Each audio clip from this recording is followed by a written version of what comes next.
and this is how we welcome you to Artistic Spot, a show about art, talent, and entrepreneurship. My name is Jose Rodriguez Marmol, and I'm your host. Today in Artistic Spot, we're actors of our movies, singers of our musicals, and writers of our books. Today, episode 92, we have a very special guest, Claudia Pandolfi. She's sitting right in front of me. How are you, next Jose? to me. I'm doing wonderful. We're so happy to have you. I'm very happy to be here. Thank you So very honored. much for accepting our invitation and being part of our story in Artistic Spot. Very welcome.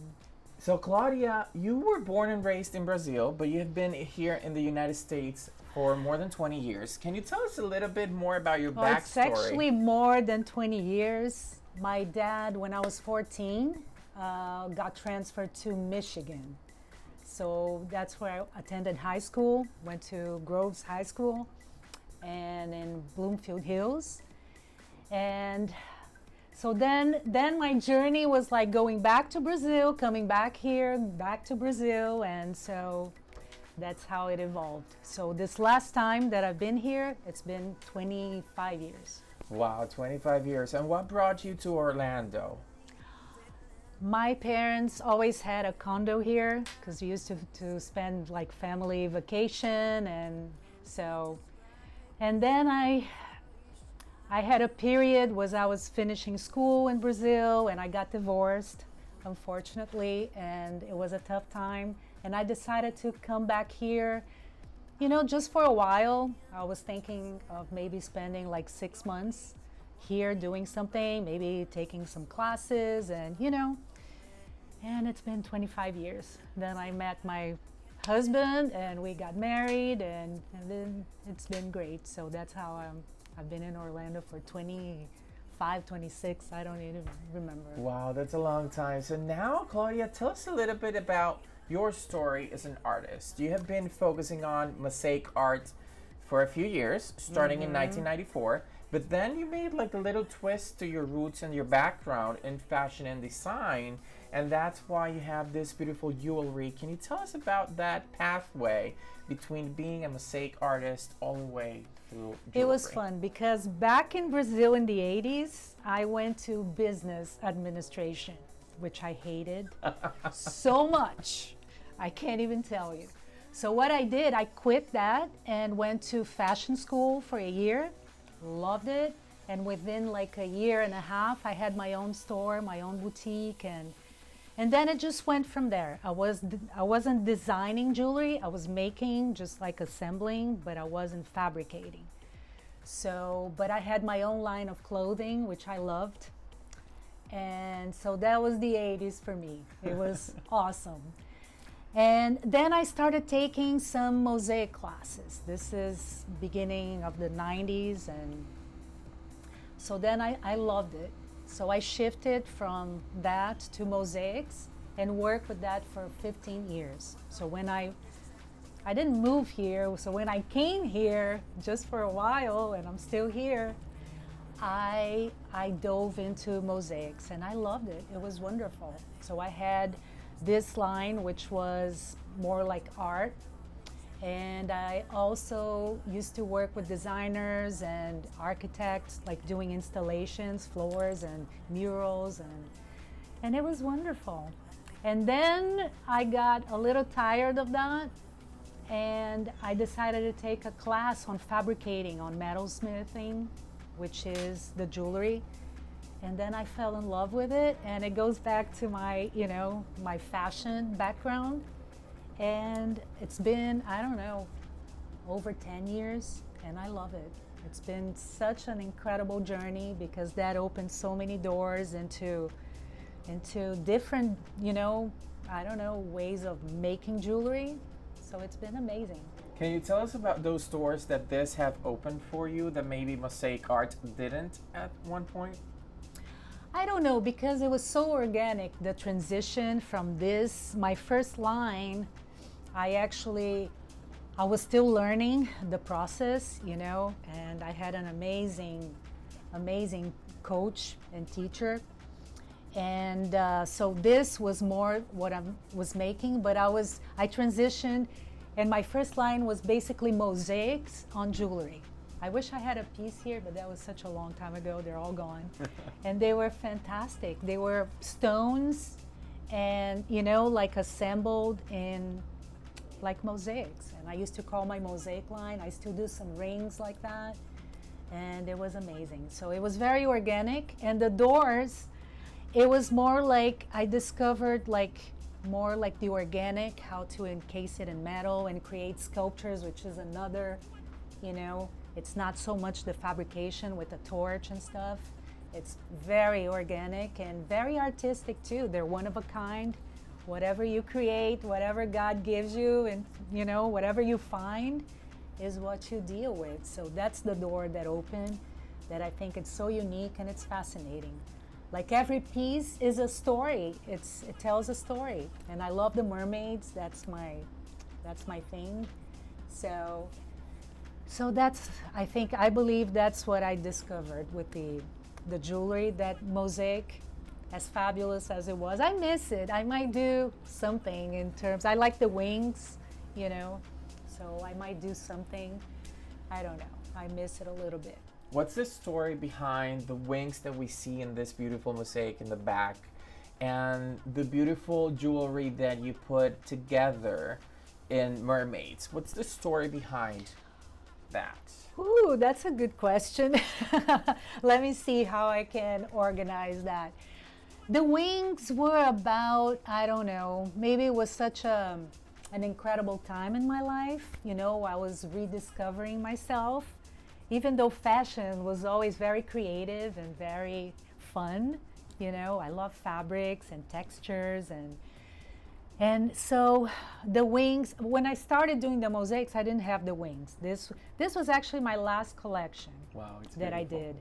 And they were, I think, like 20 some pieces, and they were all individual. This is Hope, which is, I think that's what this collection was my aspiration. So maybe that's what the wing represented at the time, our aspirations in life. So anyways, freedom, you know, like where the mind goes when you're creating, and I don't know. So that's pretty much it in terms of the wings. These are all very organic to me. Like when I'm at the beach, I don't love the beach, but my family, my husband, and they love it. So when I go, I'm hunting for stuff, you know, while they do their thing. I'm just, so, and I love nature. I love everything about it. And I see beauty. Like everybody collects the beautiful shells, perfect. No, I like the weird stuff, you know, like the corals that are twisted and the barnacles, and I love to assemble. To me, I don't know, that brings me into a realm that I really, you know, it resonates with me. It's a strange world and I love it. And the stones that I'm from Brazil, so obviously we have amazing stones. So I don't know, I try to incorporate and create like individual pieces that are one of a kind, and each, like I said, each one tells a story. And I love mermaids. I just love them. I think they are, I don't know, I'm a Pisces, so I don't know, it resonates with me, a water sign, so. Yes, that's true. And what about, besides you being a Pisces and resonating with water, what's the message that every single piece has from Claudia as a person, as a human, as a woman, as an entrepreneur, as an artist?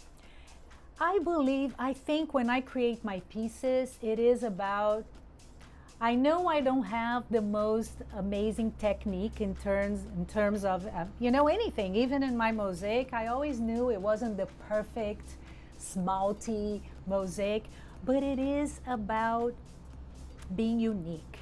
I think every single piece I create, if I'm not 100% satisfied with it, I take it apart and I start from scratch and I incorporate it into something else. I think the message is we are all unique. Even though we're not, you know, you may not be perfect, even though perfection is relative, but I believe it's about being unique and owning a unique piece, which we are all unique. So basically that's what I try to create with my mosaic and with my each piece, whether it's a simple ring, whether it's never very simple. I always complicate things. So because I think it's the uniqueness of it. They're all one of a kind. Now, Clau, how long does it take from the creative process all the way through having the assembled piece? How long does it take you to create this piece that I have right here? Those are my most elaborate pieces. Those take a while because it's different. It's so many different layers of work. So you start with it's a one. I usually work like in 10 different pieces at the same time. So I assemble a little bit here and create a little bit here and add. The next day I come in, I don't like it, I tear it apart and start all over. And no, this will be better here. So, but this would take me, like if I was working on just that one piece, about a week and a half. So it's very lengthy because you need to add, your layers and it's a lot of work into it. These are more the traditional metalsmith. Once you create, like I reproduce the cabochons and I hand paint them and then I just go from there. It's easier in a sense. What's your inspiration when you're starting in that creative process before assembling these pieces? The funny thing is, as a jeweler, because I see every jeweler designs and draws that one piece and it's perfect and they know what I never know what I'm gonna make. So like I said, this is very neat right now because this is usually a mess. I throw everything on my table. I like the white table for that reason because it gets so cluttered with colors and I just go from there, to create. It's like gotta create a many of them. I can't focus on one because it doesn't work for me because everything has to be on the table, so it's pretty messy. If I give you the opportunity to go back in time and choose one piece of art in your jewelry that it's your favorite, which one will that be and why? Oh my gosh, that's a tough one. I love so many of them. Let me see. I don't know. Here, it's hard to say. I've had some that were my favorites, but they are sold, so I can't show you. But let's see, if I had to pick one from here right now, because it evolves, I think the one right behind the cameraman, okay, that would be the one. It's beautiful. So right now, even though I do love the one behind you on the mannequin as well. So it's hard to say because each one has their own, and then I look at that one and I go, that could be my favorite too, It's like, I don't know. It's a tough question. It's very easy to ask the question, but not as easy to respond it because sometimes, of course, there's a lot behind every single piece. Of course, because they're part of you. And I can, like for instance, if I have a favorite one and I can kind of reproduce it, I'll keep one for myself. I have a collection, obviously. I wear my stuff and love it. I love it. But most of them, I can't reproduce. Even if I try to do something like it, it will never be the same. So. Do you also do custom-made pieces? Let's say you have someone calling you and asking you, hey, Claudia, I want you to make this specific piece for me. Can you do it? Or you're just more like, this is what I have to offer and you can choose for whatever my catalog is? I've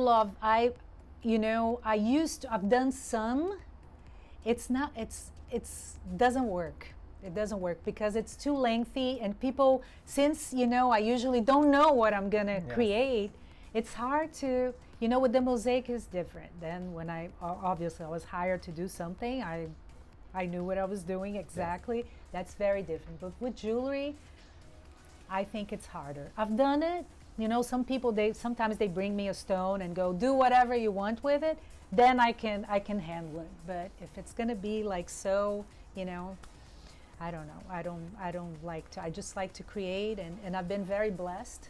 I tend to sell everything that I make, and so That's pretty amazing. You have a very nice energy, and I think when you are doing that, you are bringing people in without you even thinking about it. Now, Claudia, going back to your story, what it really called my attention is you mentioned that you went back to your roots in fashion and design. How important that is for people? You know, looking back now, I can say it's been an amazing journey. But during the process, I had doubts, you know what I mean? Like, should I do this? I mean, fashion, am I gonna leave like whatever I have so solid and go back to, you know? But I think it's important to have a passion and to follow your passion. I know it sounds like cliche, but it truly isn't. Yes. Since I was a little girl, I used to costumes. I never liked dolls much. I liked costumes and wigs, and you know, that was my passion. I mean, it was always about fabrics, and I think if I have to look back now, I would say I was very true to myself, you know, in a sense.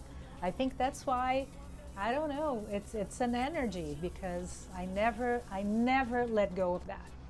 Did you have any obstacles during that pathway? I did when I went to business school. That was awful. I hated it, and it was horrible. I wasn't myself. I wasn't doing what I really wanted to do, which was continue on that path. And, you know, obviously my parents weren't very happy that I was doing that at that age. And it wasn't easy. I mean, I had challenges. I didn't know what I was doing most of the time, you know, but I kept going. I kept going. And the mannequins, my mom jokes about it because it's been another thing in my life. I've always loved the mannequins so, you know, so if I have to look back and maybe advise someone, it's like, stay true to yourself.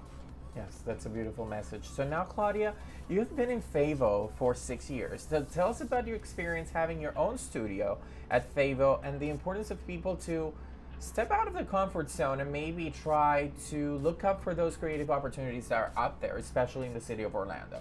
Well, I can't say enough how much I adore this place. Love it from day one. As I was telling you earlier, I found this place completely by accident. I mean, even though I've been here for 25 years, you know what I mean? And I know they've been here for a long time, like 10 years or something.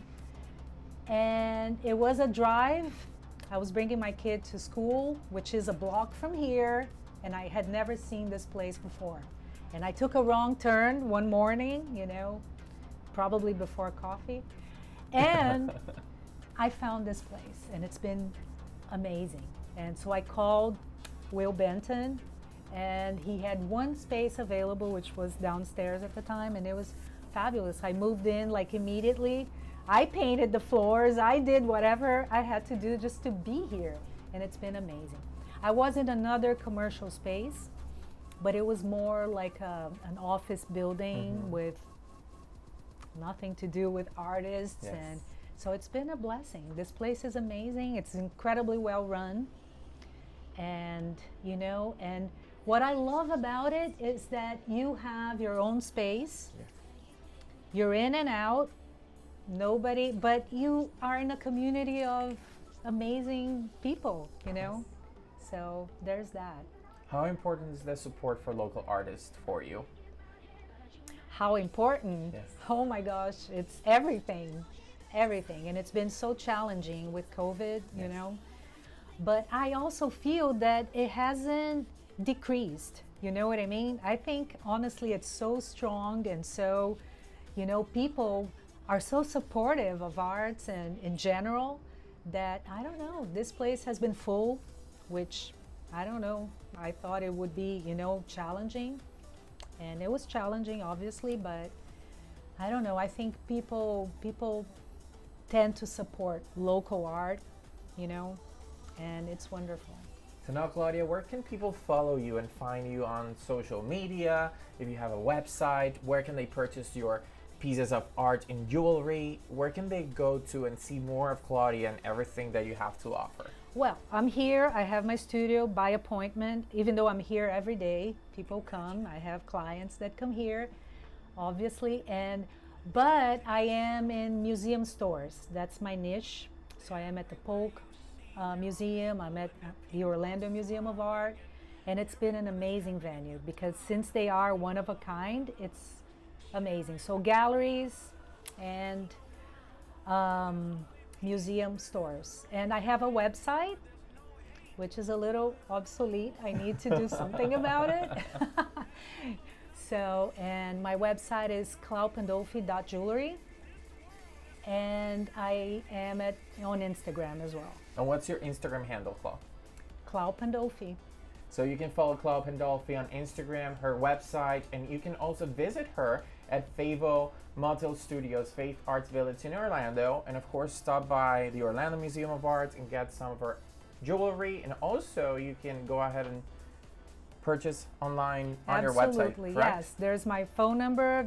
I have a store on my website, and I sell out of Instagram as well, which has been wonderful for me. So it's amazing. So now, Clau, before we go, can you give our audience a message? Anything that comes to your mind on how important it is, besides staying true to yourself, for Claudia to reach her goals and make her wildest dreams come true?